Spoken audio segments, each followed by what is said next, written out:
Bien. En la clase pasada, bueno, en la computadora donde yo estaba trabajando, no tenía la versión actualizada del archivo con el cual estaba dictando la clase ya en la parte final. Bueno, ya estoy en una computadora distinta. Aquí sí tengo ya el archivo más o menos organizado. ¿Ok?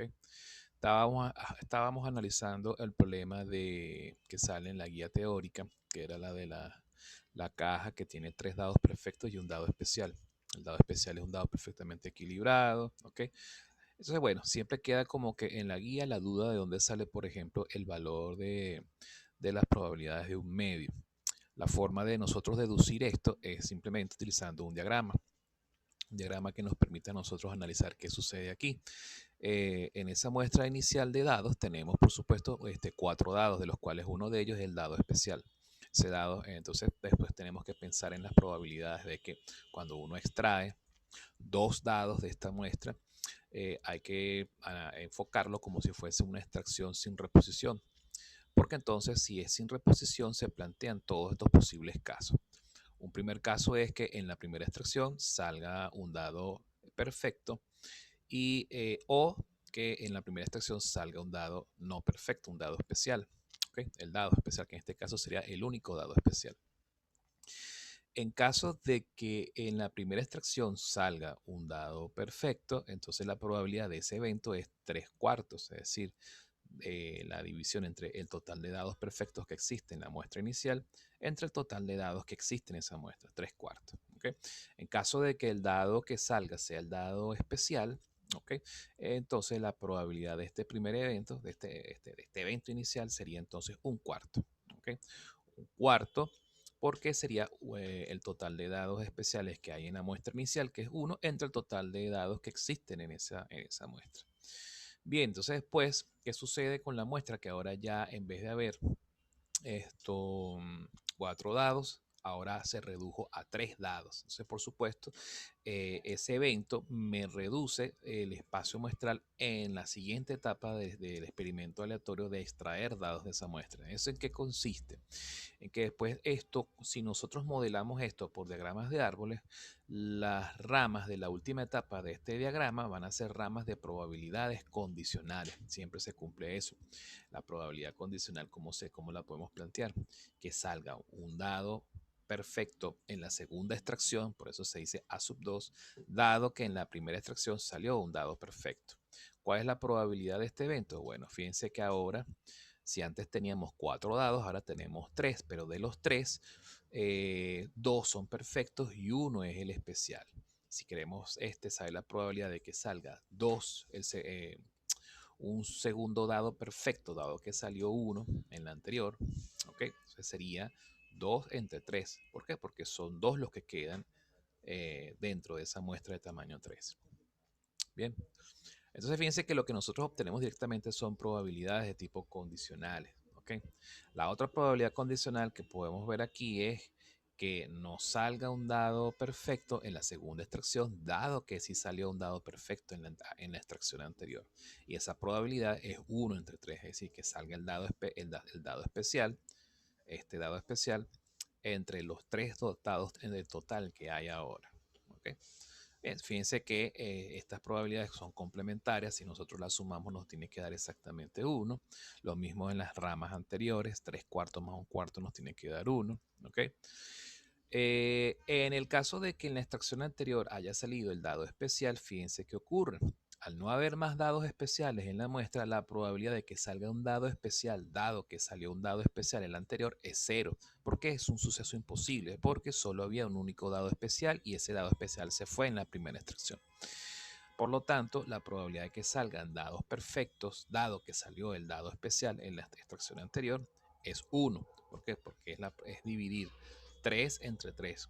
3 dados perfectos entre el total de dados que hay en la muestra. ¿Okay? Luego entonces, con esta información, nosotros podemos agarrar y construir las siguientes probabilidades. ¿Okay? Podemos definir ahora lo que se conoce como el B sub i, que es el B sub i del enunciado. Seleccionar i dados perfectos de la muestra, ¿verdad? Ahora el subíndice hace referencia a qué? a la cantidad de dados, no me importa el orden en que salieron los dados perfectos o los dados especiales, simplemente es el orden en que salen. Entonces, fíjense que cuando nosotros hacemos este análisis, calculamos, fíjense, la probabilidad de que salga B sub 0, ya sabemos que es 0, es imposible porque significa B sub 0, ¿qué significa? Que salgan dos dados especiales. Eso es un suceso imposible. Solo puede salir un dado especial esto en esa muestra. Bien. Luego, analizamos B sub 2, que salgan, por ejemplo, dos dados perfectos. La probabilidad de que salgan dos dados perfectos sería simplemente analizar esta rama, que salga un dado perfecto en la primera extracción y un dado perfecto en la segunda extracción. ¿Ok? Bueno, simplemente sería multiplicar esto por esto. ¿Por qué? Porque fíjense que es la intersección de estos dos eventos, y la intersección de los dos eventos, la probabilidad de esa intersección es igual a multiplicar la probabilidad condicional de la rama final por la probabilidad pura de la rama previa, de la rama antecesora. ¿Okay? Esto, por supuesto, se deduce de la fórmula de la probabilidad condicional, donde nosotros despejamos de esa fórmula la probabilidad de la intersección de los eventos concatenados. ¿Okay? Ahora fíjense qué pasa con la probabilidad B sub 1. B sub 1, ¿a qué se refiere? A que salga un dado perfecto y un dado especial. Pero en ese evento no importa el orden. Como no importa el orden, ¿qué es lo que hay que hacer? Unir estas dos ramas que están aquí. La rama en la que primero sale el dado especial, perdón, el dado perfecto y después el dado especial, y después la rama en la que sale el dado especial y después el dado perfecto. ¿Okay? Si nosotros lo vemos por separado, si a nosotros nos importara el orden, bueno, simplemente es la probabilidad de que salga el A sub 1 y después el complemento de A sub 2. ¿Okay? Y por otro lado, el complemento de A sub 1 por A sub 2. Pero en este caso, cuando el orden no importa, entonces, ¿qué es lo que se hace? Tenemos que identificar esos casos, ¿ok? Los casos donde ocurre el dado especial, ¿ok? Bien sea en la primera o en la segunda extracción, y después unirlos. La unión de eso, bueno, simplemente se traduce en términos de probabilidades a la suma de las probabilidades de estas dos intersecciones, que cuando aplicamos la fórmula de la probabilidad condicional, simplemente es la probabilidad condicional de esta por la probabilidad pura de la rama previa, más la probabilidad condicional de este caso por la probabilidad pura del caso anterior. ¿Okay? Entonces, de esta forma es que entonces nosotros podemos deducir que cuando nosotros calculamos esto nos da un medio y un medio. Pero fíjense que también hay una forma mucho más directa de nosotros poder calcular esto. Hay una forma mucho más rápida de poder calcular entonces la probabilidad de un medio, la probabilidad de que salga un dado especial y un dado perfecto, y la probabilidad de que salgan dos dados perfectos. Y es también utilizando el modelo hipergeométrico. ¿Por qué? Porque el modelo hipergeométrico es un modelo que sirve para hallar probabilidades de que salga un número determinado de elementos pertenecientes a una de dos categorías que hay en la muestra. ¿Ok? ¿Se acuerdan el ejemplo de peloticas amarillas y peloticas rojas? ¿Cuál es la probabilidad de que salgan 0 peloticas amarillas o una pelotica amarilla, dos peloticas amarillas en una muestra de tamaño M? Bueno, ahí podemos nosotros también modelar eso, ¿verdad? Y como en ese modelo probabilístico tampoco importa el orden de aparición de los elementos de una determinada categoría, entonces perfectamente aplicando nuestras fórmulas combinatorias, ok, asociadas al modelo hipergeométrico, vamos a llegar exactamente al mismo resultado. ¿Okay? Entonces, a eso sí yo les invito a que ustedes, a manera de práctica, de que repaso, váyanse a las láminas a las fórmulas del modelo hipergeométrico y planteen el mismo caso. Solo que en esta oportunidad ustedes lo que van es a contabilizar el número de dados perfectos que sale, que puede ser B sub 1 y B sub 2. ¿Ok? Armen su fórmula geométrica y listo. Entonces fíjense que por dos vías distintas podemos llegar al mismo resultado. Por las vías del diagrama de árbol combinado con probabilidades condicionales, ¿verdad? O por la vía del modelo hipergeométrico. ¿Por qué? Porque finalmente El diagrama de árbol está modelando un muestreo de tamaño 2 sin reposición. ¿Ok? Ahora bien, ¿para qué nosotros necesitamos calcular las probabilidades de que salga uno o dos dados perfectos en esa muestra de tamaño 2?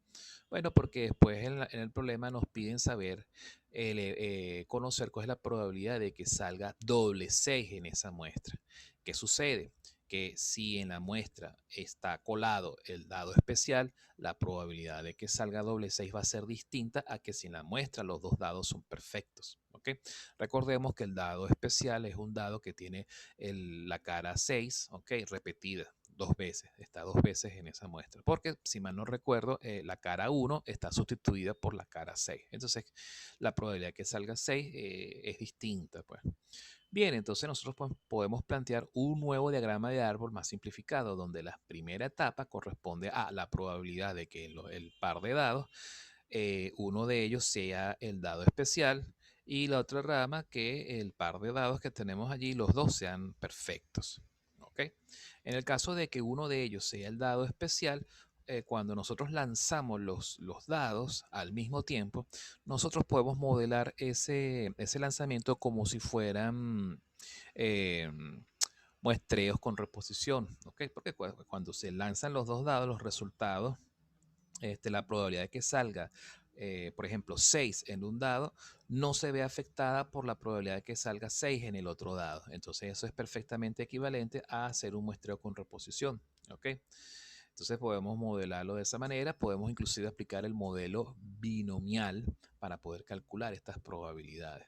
En este caso, las probabilidades de esta primera rama, en la segunda etapa, de esta primera rama que tenemos aquí, sería simplemente si nuestro evento es que sale doble 6, aquí podemos decir que sale doble 6 dado que hay un dado perfecto y uno especial en la muestra. Ese es el evento B sub 1. ¿Sí? Entonces, ¿cómo calculamos esa probabilidad? Bueno, sería la probabilidad de que salga doble 6 en un dado y que es en el dado perfecto y que salga doble 6 en el dado especial. La probabilidad de que salga doble 6 en el dado especial es más alta, ¿ok? Porque recuerden que son dos caras que tienen el 6, sería 2 entre las 6 caras, 2 entre 6 es igual a un tercio. Entonces, bueno, aplicando la fórmula multinomial de probabilidades, o la fórmula de las probabilidades binomiales, perdón, podemos llegar a que la probabilidad condicional que tenemos aquí es 1 sobre 18, ¿sí? Y bueno, fíjense que también, así como tenemos esta rama, también podemos plantear una rama accesoria que realmente no nos interesa para el ejercicio, pero bueno, se les escribe aquí como para que sepan cómo se calcularía en caso de que en algún problema la requieran definir. ¿Ok? Simplemente plantean la rama complementaria y la probabilidad se calcula mucho más fácil todavía. Sería simplemente 1 menos la probabilidad del evento original. Y entonces sería la probabilidad del evento complementario. Es decir, que no salga doble 6, es decir, que salga cualquier otro valor dentro de esa muestra. ¿Ok?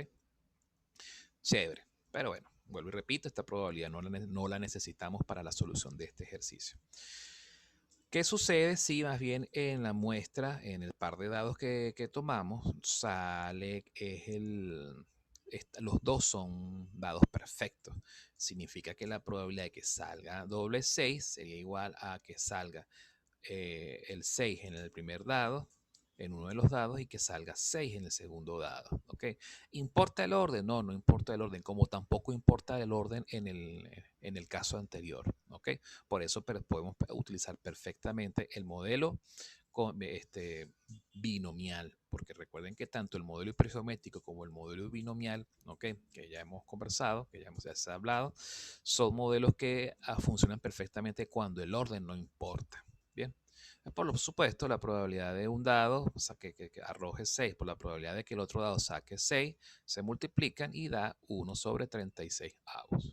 Bien, la probabilidad complementaria, solamente como de forma anecdótica, sería 1 menos la probabilidad de que salga doble 6. Bien, entonces nos daría 35 sobre 36 avos directamente. Bien, luego entonces, que era lo que estábamos nosotros hablando en la clase pasada, por el teorema de la probabilidad total, nosotros podemos entonces calcular la probabilidad de que salga el evento 6 independientemente si salió el, el dado especial o no. ¿Ok?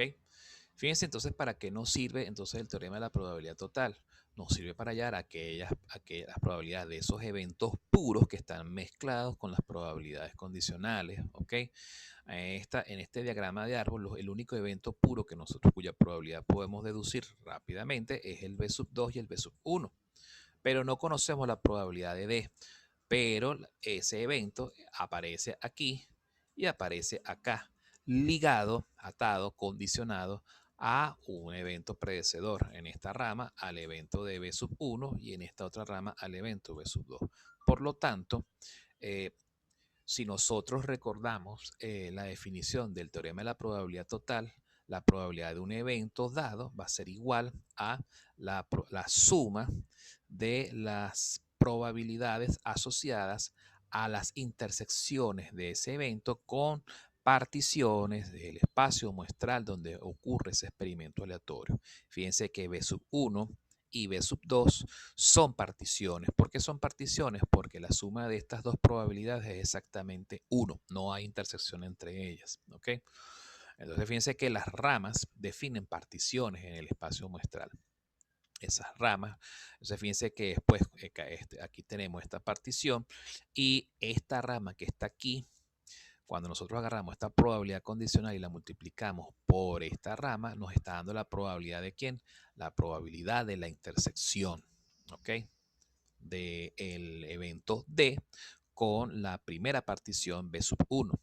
Y cuando nosotros multiplicamos esta rama por esta segunda rama, nos está dando ¿qué cosa? La probabilidad de la intersección del mismo evento D, pero esta vez con la segunda partición B sub 2. ¿Ok? Entonces, si nosotros sabemos que por la fórmula de probabilidad condicional, la probabilidad de la intersección de estos dos eventos equivale a esta expresión, y de manera análoga la probabilidad de esta otra intersección equivale a esta segunda expresión que tenemos aquí, simplemente lo que hay que hacer es sumar, que esto es por supuesto un caso particular de la fórmula de la sumatoria de las probabilidades de intersección, ¿ok? Del evento principal con cada una de las particiones del espacio muestral contemplado. Si nos vamos a, por ejemplo, la fórmula que está por acá arriba, es justamente esto. Imagínense esto que está aquí, en vez de tener esta expresión, sustituyanla, por ejemplo, por probabilidad de A intersectado con todos los B sub I. Vamos a ver si la puedo escribir rapidito. Entonces, probabilidad de A. Ok. Entonces, aquí en esta computadora sí me cuesta más escribir con la pizarra. Esta expresión equivale a la expresión que está aquí en el argumento de la sumatoria. ¿Ok? Es exactamente lo mismo, por definición de probabilidad condicional. Bien.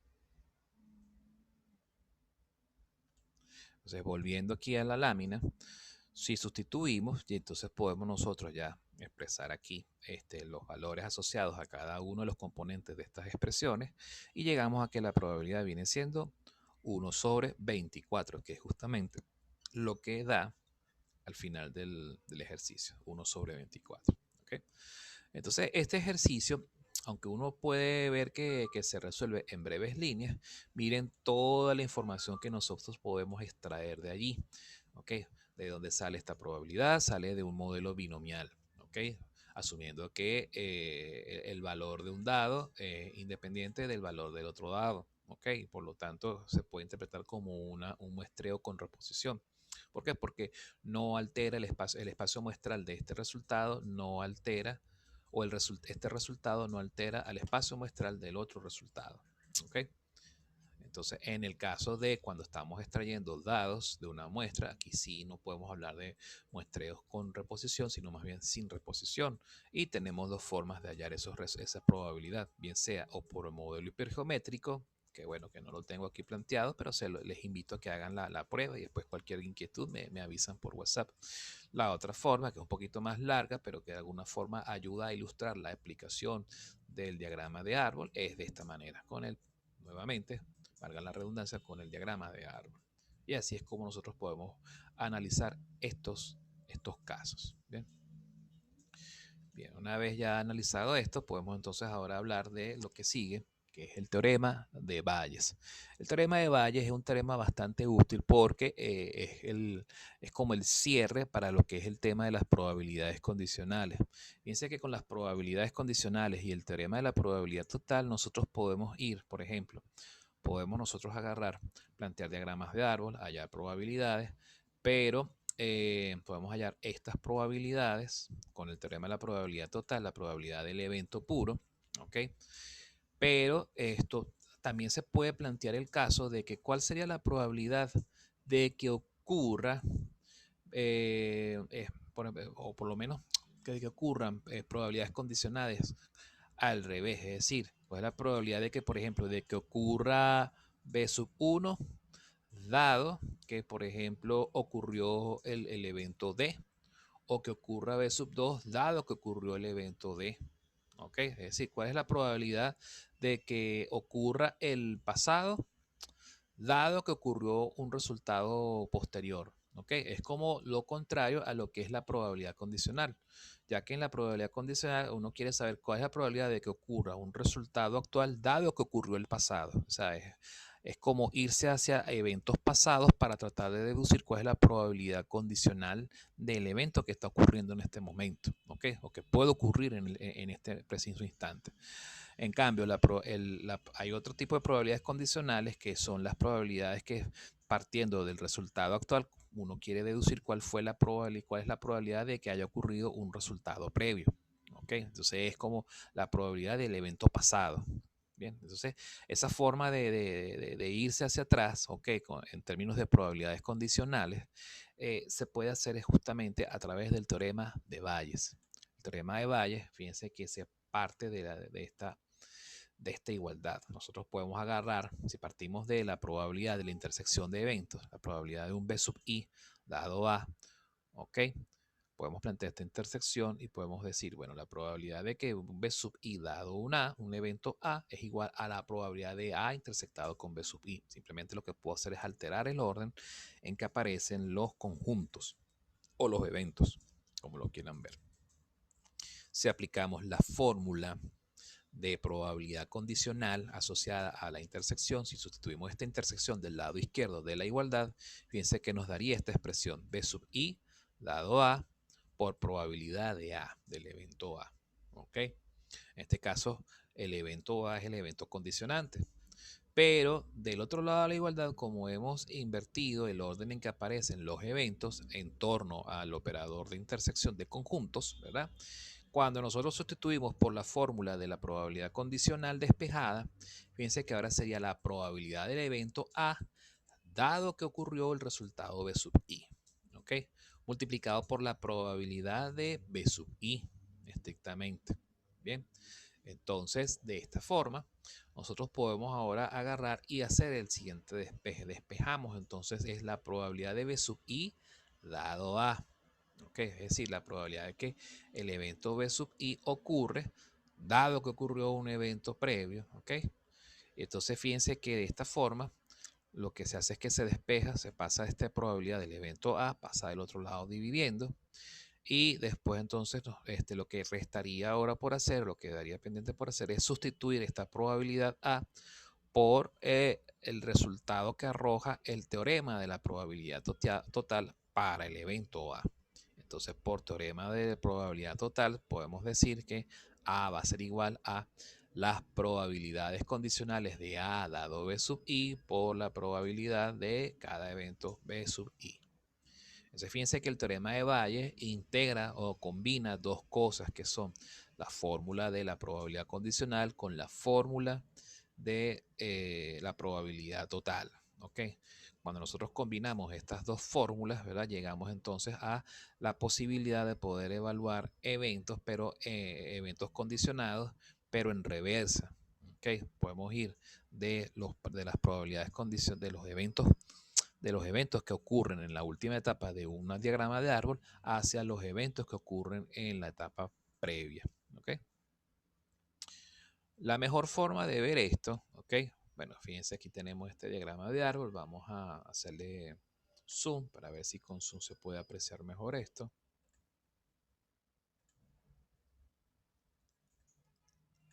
Fíjense que si nosotros hacemos el siguiente diagrama de árbol, observen, tenemos A sub 1, A sub 2 y A sub 3, ¿ok? Y después tenemos las probabilidades B sub 1 dado A sub 1, B sub 2 dado A sub 2, B sub 1 dado A sub 2, B sub 2 dado A sub 2, B sub 1 dado A sub 3. Profesor, disculpe.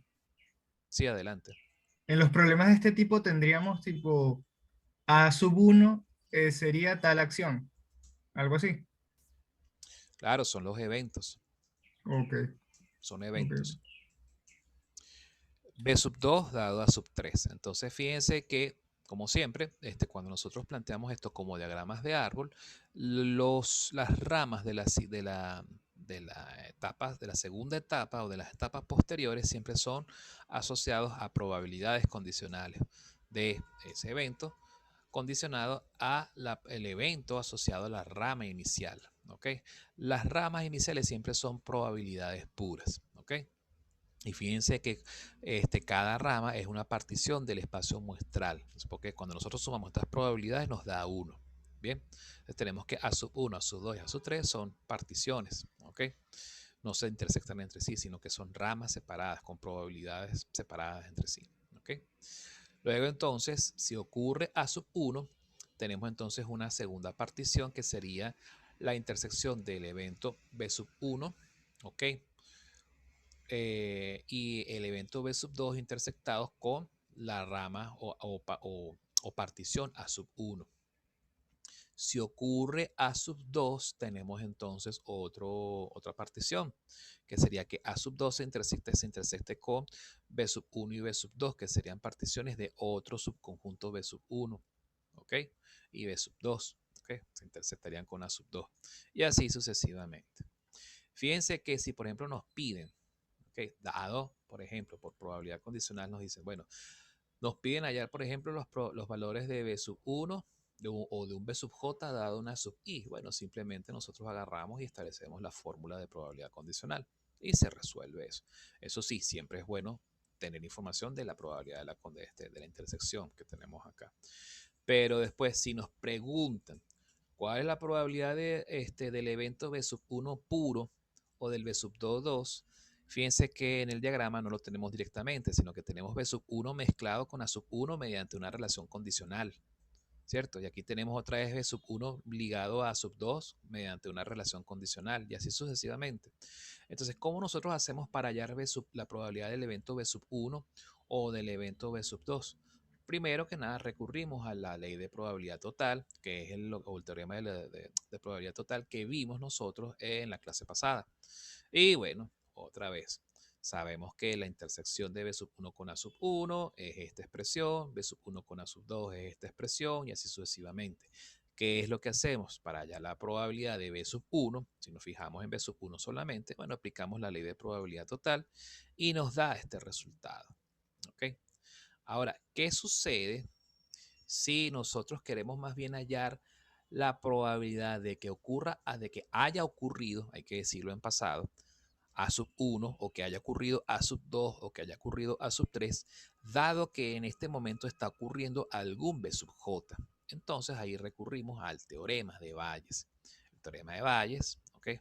Repitiendo la demostración de la lámina anterior, simplemente lo que se hace es se plantea la probabilidad de que ocurrió A sub 1 dado B sub 1 es simplemente agarrar y tomar, por ejemplo, si queremos fijarnos en que ocurrió A sub 1, dado que ocurrió B sub 1, fíjense que eso implicaría tomar en cuenta esta rama, porque aquí en esta rama está el evento B sub 1, esta rama porque aquí está el evento B sub 1 también, y esta rama donde está el evento B sub 1. Entonces, ¿qué significa? Tenemos que hallar la probabilidad del evento B sub 1, que esa se halla perfectamente con el teorema o la ley de probabilidad total. ¿Sí? Entonces eso es lo que se resuelve por acá arriba. Y aquí, aquí en el numerador simplemente se aplica, se sustituye, ¿ok? Lo que es la intersección del B sub 1 con el A sub 1. Entonces simplemente la probabilidad condicional de B sub 1 por A sub 1, ¿verdad? Entre o multiplicados por la probabilidad de A sub 1 si lo que nos están pidiendo es la probabilidad de A sub 1 dado B sub 1. Si nos piden la probabilidad de A sub 1 dado B sub 2, entonces lo que habría que hacer es trabajar es con esta rama por esta rama. Si nos piden la probabilidad de A sub 3 dado B sub 1, entonces lo que hay que hacer es agarrar probabilidad de B sub 1 por dado A sub 3 multiplicado por A sub 3 aquí en el numerador. ¿Ok? Y listo. Finalmente eso es de lo que se trata. Estos diagramas de Venn son de alguna forma equivalentes a lo que sería el análisis que se hace por diagrama de árbol, cuando por ejemplo aquí, si estamos trabajando con ley de probabilidad total, este circulito que representa, este círculo representa el evento B sub 1. B sub 1 intersectado con la partición A sub 1, la partición A sub 2 y la partición A sub 3. Entonces uno lo que hace es unir los conjuntos de las tres intersecciones para que nos dé entonces como resultado el evento B sub 1, que es el circulito verde que tienen acá. ¿Okay? Si de lo contrario lo que nosotros queremos fijar la atención es en un evento A sub 1 o A sub I o A sub J en general, entonces este circulito rojo que representa el evento, en este caso A sub 1, pues, y entonces sería el evento A sub 1 intersectado con las particiones, pero ¿con cuál particiones? Con las particiones que se forman con los eventos B sub 1, B sub 2, B sub 3, etcétera, los B sub I que tengamos acá. Ok, si nosotros somos fiel al diagrama de árbol, realmente aquí lo que deberíamos tener en vez de tres particiones deberían ser dos particiones. B sub 1, B sub 2 y listo. Y bueno, sería entonces analizar las intersecciones de eso. Bien. Esto es pues entonces una breve explicación de lo que consiste el teorema de Bayes utilizado para poder hallar probabilidades condicionales inversas o en reversa. ¿Okay? Es decir, la probabilidad de que un evento pasado haya ocurrido dado que están ocurriendo los eventos actuales. ¿Okay? Eso es ir hacia atrás, como una especie de probabilidad forense. ¿Okay? Que es distinto a lo que es la probabilidad condicional per se, que es cuál es la probabilidad de que estos eventos ocurran ahora, dado que ya se conocen unos eventos pasados previos, o sea, que se conocen las probabilidades previas de unos eventos pasados. Bien, entonces esto es, mientras que la probabilidad condicional va hacia adelante, la probabilidad a través del teorema de Bayes son probabilidades condicionales que van en reversa. ¿Okay? De eso es de lo que se trata.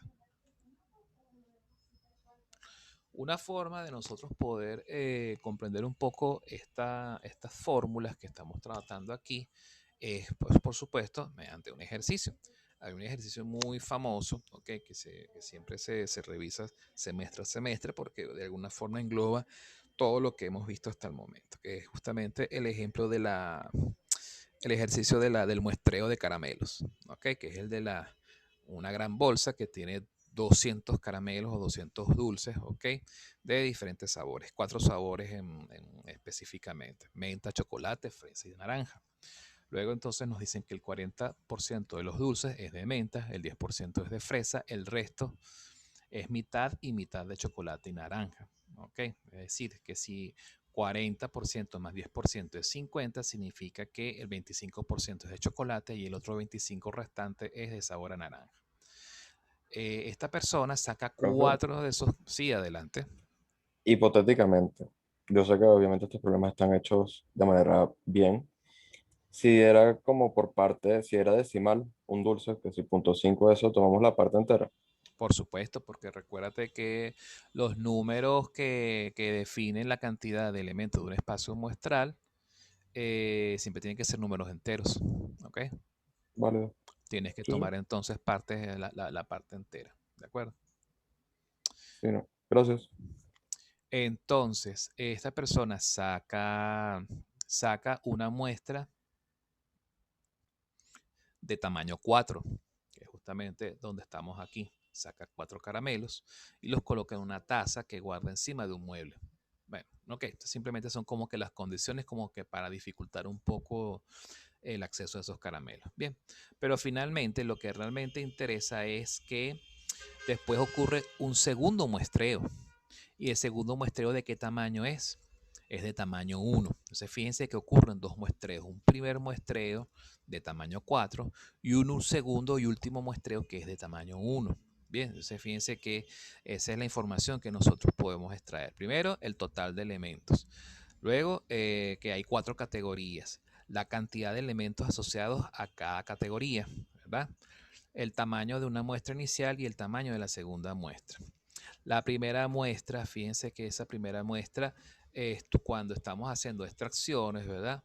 Fíjense que ese muestreo lo podemos modelar como un muestreo sin reposición, porque en la medida en que se van sacando los caramelos, ¿verdad?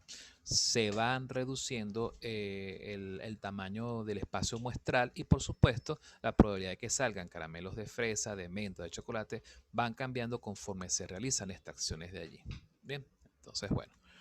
Nos queda menos de un minuto, rápidamente leemos aquí, nos piden calcular la probabilidad de obtener un dulce de fresa y ve si el dulce que uno obtiene es de menta, calcula entonces la probabilidad de que todos los que colocó la abuela en la taza eran de menta. Nos vemos entonces en la siguiente sesión, ya me queda menos de un minuto, ¿ok? No se vayan. Voy a dejar de compartir y paso a paso entonces a la siguiente. Me voy a salir para ingresar a la siguiente parte. Bien, nos vemos ahorita.